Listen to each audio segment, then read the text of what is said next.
Chapter 5. In such a night did this be fearfully o'ertrip the dew, and saw the lion's shadow ere himself. The Merchant of Venice. The suddenness of the flight of his guide and the wild cries of the pursuers caused Hayward to remain fixed for a few moments in inactive surprise. Then, recollecting the importance of securing the fugitive, he dashed aside the surrounding bushes and pressed eagerly forward to lend his aid in the chase.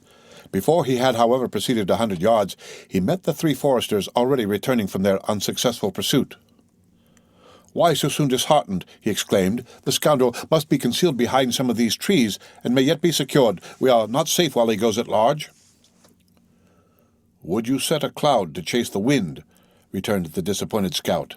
"I heard the imp brushing over the dry leaves like a black snake, and blinking a glimpse of him just over agin yon big pine. I pulled as it might be on the scent, but 'twouldn't do, and yet for a reasoning aim, if anybody but myself had touched the trigger, I should call it a quick sight, and I may be accounted to have experience in these matters, and one who ought to know. Look at the sumac. Its leaves are red, though everybody knows the fruit is in the yellow blossom in the month of July.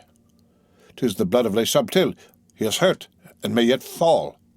"No, no," returned the scout, in decided disapprobation of this opinion. "I rubbed the bark off a limb, perhaps, but the creature leaped the longer for it.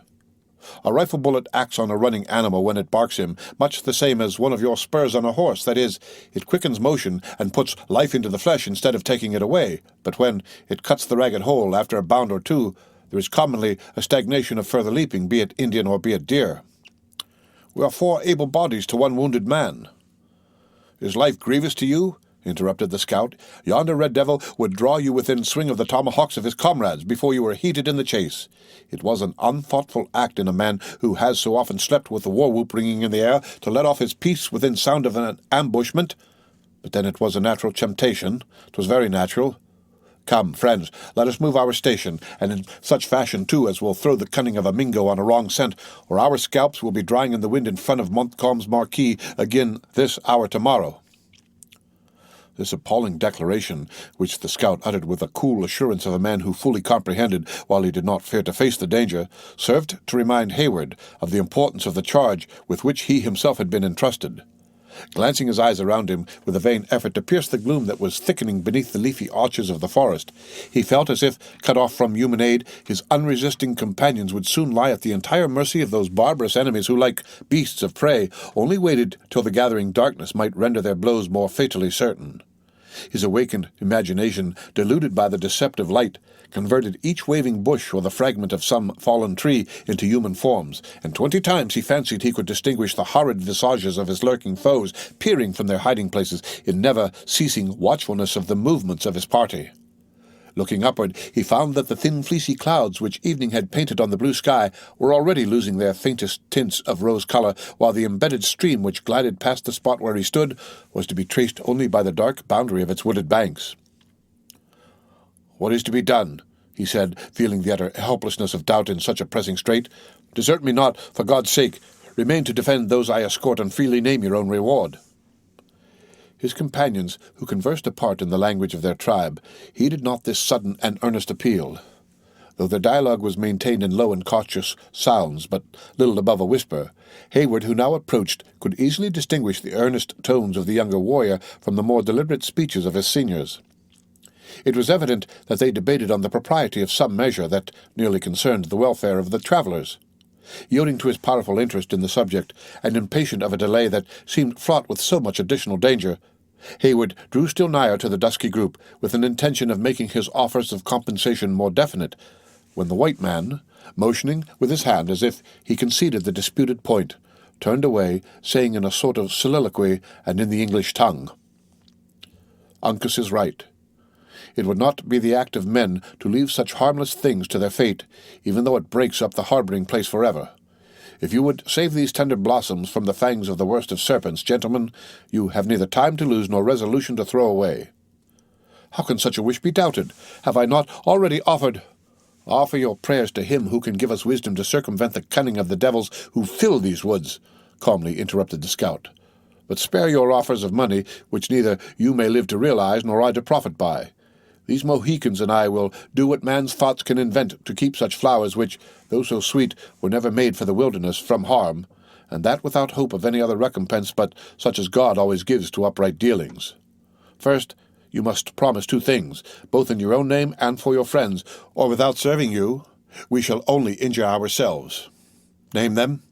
The one is to be still as these sleeping woods, let what will happen, and the other is to keep the place where we shall take you forever a secret from all mortal men. I will do my utmost to see both these conditions fulfilled. Then follow, for we are losing moments that are as precious as the heart's blood to a stricken deer. Hayward could distinguish the impatient gesture of the scout through the increasing shadows of the evening, and he moved in his footsteps swiftly toward the place where he had left the remainder of the party. When they rejoined the expecting and anxious females, he briefly acquainted them with the conditions of their new guide, and with the necessity that existed for their hushing every apprehension in instant and serious exertions. Although his alarming communication was not received without much secret terror by the listeners, his earnest and impressive manner, aided perhaps by the nature of the danger, succeeded in bracing their nerves to undergo some unlooked-for and unusual trial. Silently, and without a moment's delay, they permitted him to assist them from their saddles, and when they descended quickly to the water's edge, where the scout had collected the rest of the party, more by the agency of expressive gestures than by any use of words.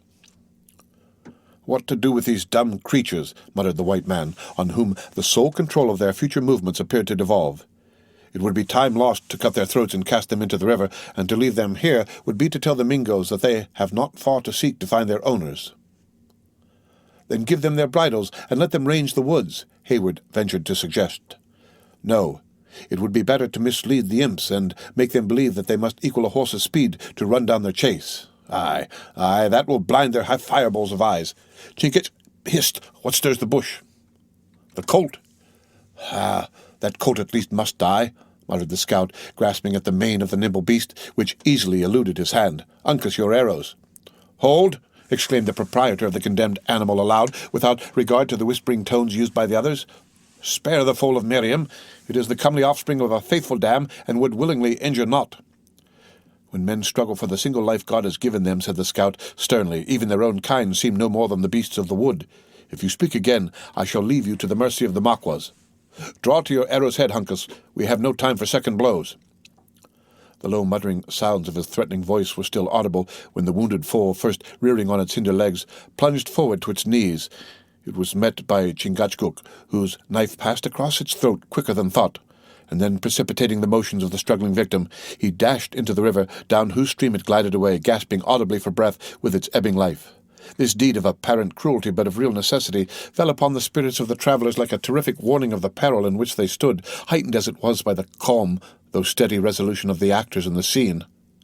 The sisters shuddered and clung closer to each other, while Hayward instinctively laid his hand on one of the pistols he had just drawn from their holsters, as he placed himself between his charge and those dense shadows that seemed to draw an impenetrable veil before the bosom of the forest.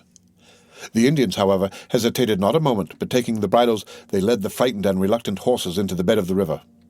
At a short distance from the shore, they turned and were soon concealed by the projection of the bank, under the brow of which they moved, in a direction opposite to the course of the waters. In the meantime, the scout drew a canoe of bark from its place of concealment beneath some low bushes, whose branches were waving with the eddies of the current, into which he silently motioned for the females to enter. They complied without hesitation, though many a fearful and anxious glance was thrown behind them toward the thickening gloom which now lay like a dark barrier along the margin of the stream. So soon as Cora and Alice were seated, the scout, without regarding the element, directed Hayward to support one side of the frail vessel, and posting himself at the other, they bore it up against the stream, followed by the dejected owner of the dead foal. In this manner they proceeded for many rods in a silence that was only interrupted by the rippling of the water as its eddies played around them, or the low dash made by their own cautious footsteps.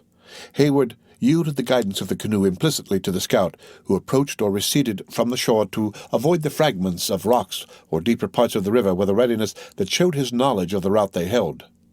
Occasionally he would stop, and in the midst of a breathing stillness that the dull but increasing roar of the waterfall only served to render more impressive, he would listen with painful intenseness to catch any sounds that might arise from the slumbering forest. When assured that all was still and unable to detect, even by the aid of his practiced senses, any sign of his approaching foes, he would deliberately resume his slow and guarded progress. At length they reached a point in the river where the roving eye of Hayward became riveted on a cluster of black objects collected at a spot where the high bank threw a deeper shadow than usual on the dark waters. Hesitating to advance, he pointed out the place to the attention of his companion. "Aye," returned the composed scout. "The Indians have hid the beasts with the judgment of natives. Water leaves no trail, and an owl's eyes would be blinded by the darkness of such a hole." The whole party was soon reunited, and another consultation was held between the scout and his new comrades, during which they whose fates depended on the faith and ingenuity of these unknown foresters had a little leisure to observe their situation more minutely. The river was confined between high and cragged rocks, one of which impended above the spot where the canoe rested.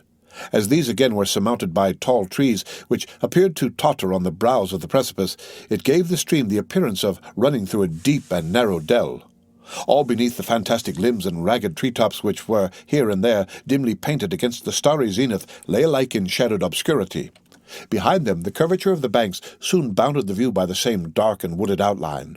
But in front, and apparently at no great distance, the water seemed piled against the heavens, whence it tumbled into caverns out of which issued those sullen sounds that had loaded the evening atmosphere.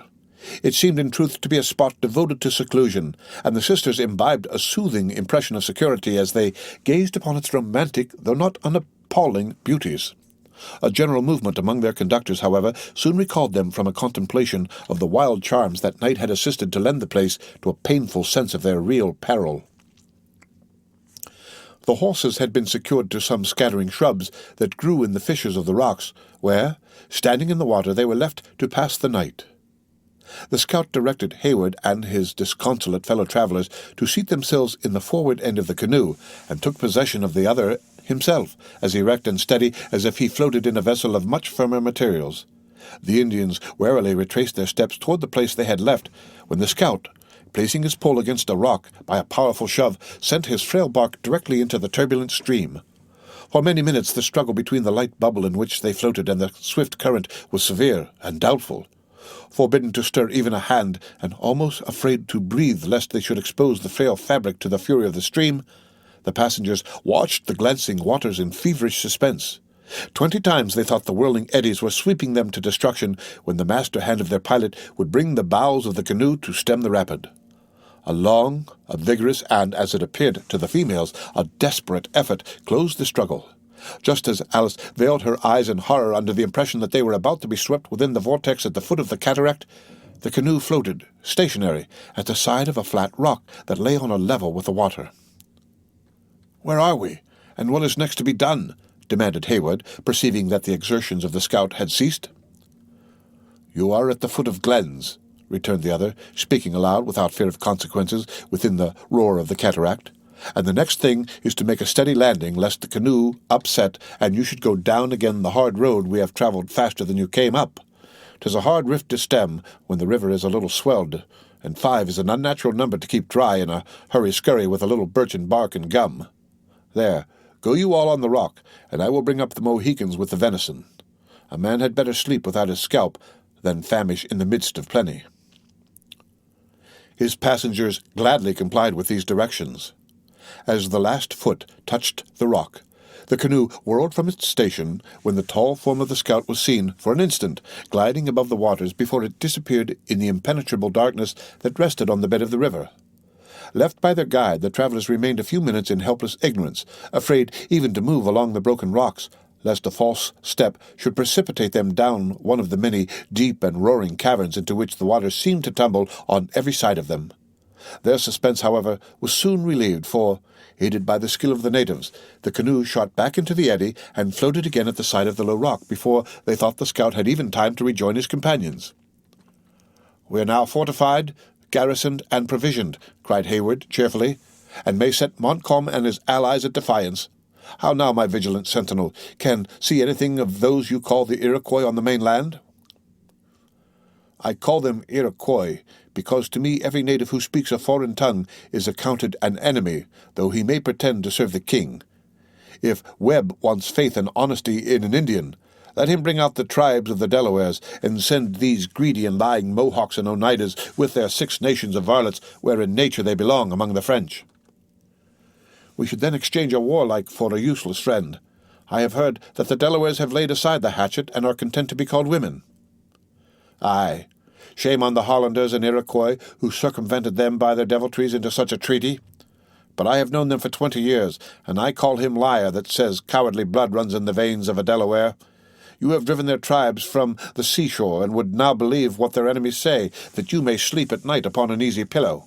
No, no, to me every Indian who speaks a foreign tongue is an Iroquois, whether the castle, see note, of his tribe be in Canada or be in York. Note, the principal villages of the Indians are still called castles by the whites of New York. Oneida Castle is no more than a scattered hamlet, but the name is in general use. Hayward, perceiving that the stubborn adherence of the scout to the cause of his friends the Delawares, or Mohicans, for they were branches of the same numerous people, was likely to prolong a useless discussion, changed the subject. Treaty or no treaty, I know full well that your 2 companions are brave and cautious warriors.